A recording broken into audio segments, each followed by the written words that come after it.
আমরা প্রশ্ন করতে চাই, আজকে কেন এই খুনিরা দিনের পর দিন জামিন নিয়ে বের হয়ে যাচ্ছে? কেন চাঁদাবাজরা, কোন ক্ষমতা বলে চিন্ময় দাসরা আজকে এই জামিনের জন্য প্রশ্ন তোলে? আমরা দেখেছি যে খুনিদের দ্বারাই এই জুলাই গণহত্যা সংঘটিত হয়েছে, তারা শুধুমাত্র জুলাই খুনি হিসেবে পরিচিত হয় নাই। তারা এই ইতিমধ্যে এর আগে জুলাইয়ের আগে আরো 2টা গণহত্যা চালিয়েছে। তারা সবটাই আমার হেফাজতে ইসলামের ভাইদেরকে হত্যা করে গণহত্যা চালিয়েছে।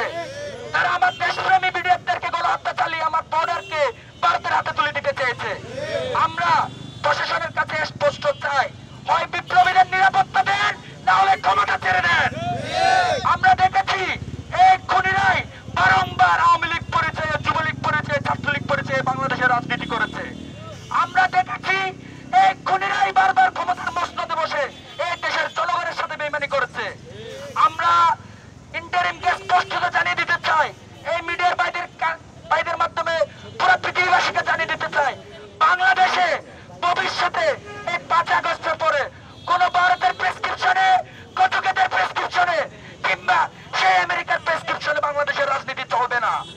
বাংলাদেশের রাজনীতি চলবে শুধুমাত্র বাংলাদেশের জনগণের কনসেনসাসের ভিত্তিতে।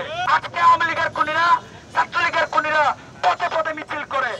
আমরা অতি দ্রুত হাসনাত আব্দুল্লাহর উপর যে ভারতীয় আধিপত্যের বিরুদ্ধে সেটা টান করে এই রাজু ভাস্কর্যে তারা এই বিপ্লবের ঘোষণা দিয়েছেন, যে হাসনাত আব্দুল্লাহ এই প্রোক্লেমেশনের জন্য দাবি জানিয়েছেন, যে হাসনাত আব্দুল্লাহ খুনিদের বিচারের জন্য জীবন প্রাণ লড়াই করে যাচ্ছেন, তার নিরাপত্তা দিতে যদি আমাদের ইন্টারিম ব্যর্থ হয়, আমাদের মতো সাধারণ শিক্ষার্থীদের জন্য, সাধারণ নাগরিকদের জন্য ইন্টারিম কি করবে? আমরা 24 ঘন্টার আলটিমেটাম দিলাম। ইন্টারিম যদি এই হাসনাত আব্দুল্লাহর উপর সংগঠিত হত্যাকারীদের হত্যার চেষ্টা যারা করেছে সেই সন্ত্রাসীদের বিচার করতে না পারে, আমরা এই ইন্টারিমের বিরুদ্ধে প্রতিরোধ করব। ধন্যবাদ। ইনকিলাব জিন্দাবাদ। বারবার আমরা দেখতে পাচ্ছি হাসনাত আব্দুল্লাহর উপর নানাভাবে ওই সন্ত্রাসীরা হত্যা চেষ্টা চালিয়েছে।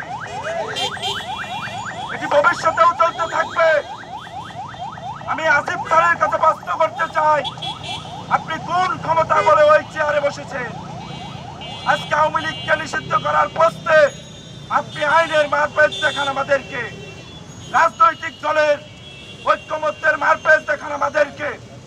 আপনি কি একবার যারা শহীদ হয়েছেন তাদের কাছে জানতে চেয়েছেন আওয়ামী লীগ রাজনীতি করতে পারবে কি পারবে না?